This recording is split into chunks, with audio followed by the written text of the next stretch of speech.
જય માતાજી. તો મિત્રો, આજે આપણે વાત કરી રહ્યા છીએ શેર માર્કેટની.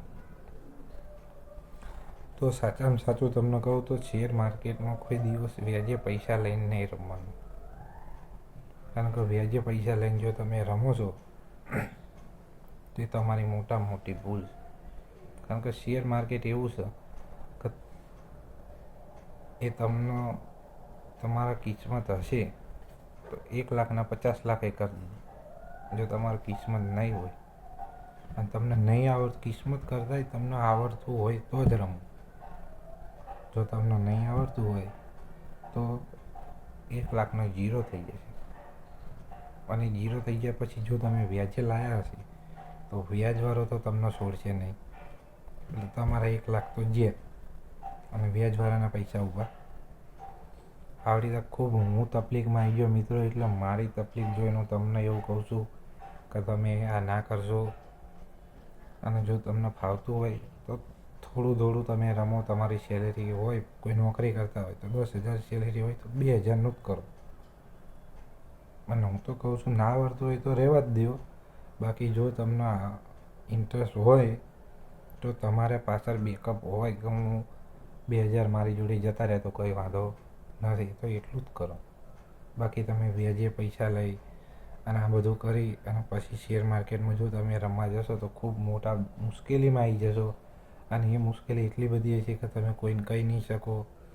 કારણ કે અત્યારે બધાને કેવું હોય, હું પેલાને કહીશ તો એ મારી વાત કરશે તો આના માટે તો દેવું.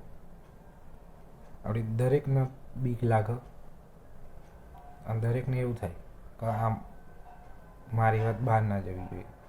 એટલે એકબીજાને કહે નહીં, અંદર ને અંદર માણસ મૂંઝાતો રહે. પછી છેલ્લે શું થાય, એ માણસ કંઈ અવરા વિચાર કરે, કોઈ સપોર્ટ ના મળે. કોઈ માણસ સારો હોય જેના આમ બધામાં છૂટી જવું હોય તો એના ઘર પરિવારને વાત કરે, કોઈ યાર દોસ્તારને વાત કરે, જેથી કરીને આમાંથી છૂટી જવાય.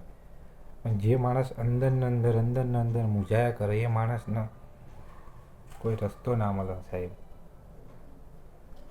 અને આ બધું કહીને તમને બી શું ફાયદો? હું બી એ બધી મુસીબતમાં ફસાઈ ગયો છું.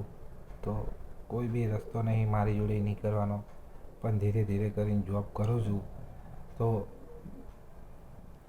લોનોના બધું ધીરે ધીરે ભરું છું જેને લીધા છે એની જોડે.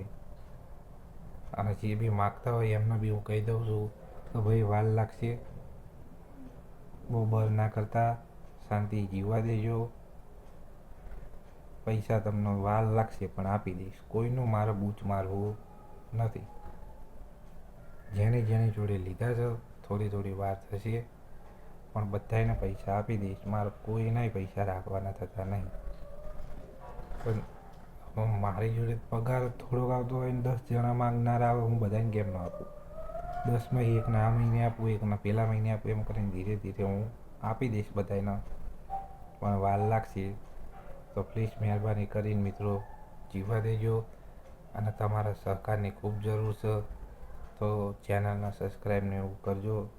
તો પ્લીઝ કોઈની મદદ થઈ જાય એક ક્લિકથી તો તમને શું તકલીફ હોય? તમે આપી ના શકો તો કાંઈ નહીં, પણ એક સબસ્ક્રાઈબ કરજો, વિડીયોને લાઈક કરજો, શેર કરજો, જેથી કરીને બીજા બી મારી જેવા માણસ જે ફસાયા હોય એમને બી હેલ્પ થાય. ખૂબ ખૂબ આભાર, ધન્યવાદ. જય માતાજી.